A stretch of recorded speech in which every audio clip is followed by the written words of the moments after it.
ต้นเช้ามันนี่ผู้ค้าปลาทองคำผสมได้มาคอยให้คอยสวนได้มื้อนี้หลายมื้อแล้วบ่ได้มาเนาะหลายมื้อหลายวันได้บ่ได้มาไปถ่ายทำบางนั้นบางนี้ตอนเช้ามันก็เลยมาโคตรบางสวนได้รู้สึกว่าหญ้าก็อยากมีแล้วได้หญ้าก็ได้หญ้าก็ได้นี่งามตื่นมาแล้วอันนี้หญ้างามได้หญ้าเลยเนี่ยผู้ค้ายังบ่ได้มาซัดหญ้าอยู่ได้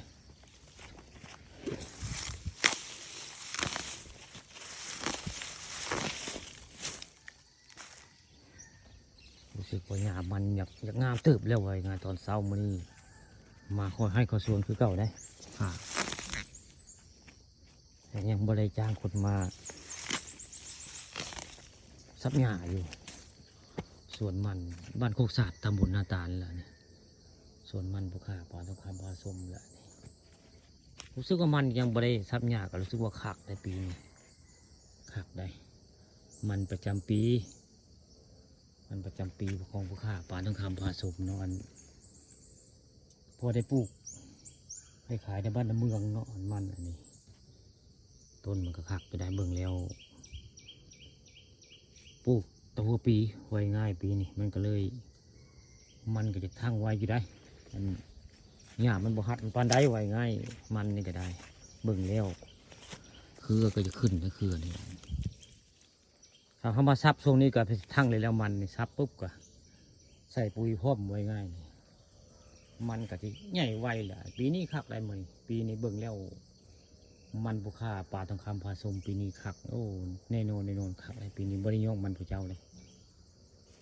มันปลูกได้ประมาณ2 เดือนละนี่2 เดือนมัน2 เดือนได้นี่2 เดือนละมันอันนี้คักเบิ่งแล้วผู้ค้าครับมาเบิ่งมะแยงแต่ละมือเนาะมะแยงบ่ได้ยังบ่ซับหญ้าแต่ว่ามาผ่านเนี่ยลกนี่เอาก็ได้ผู้เจ้าของสวนเจ้าของที่ก็ต้องลกเลยได้แต่ยังบ่ได้ซับมาซับก็สิเป็นอยู่ดอกยัง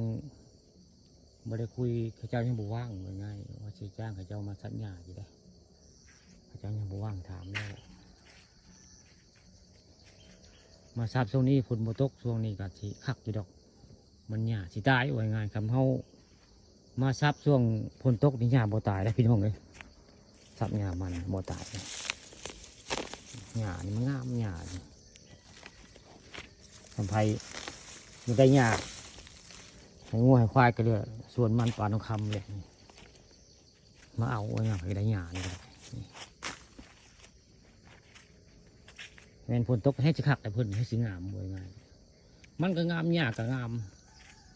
นี่แหละส่วนมันผู้ค้าปลาทองคำผสมเป็นนี่แหละ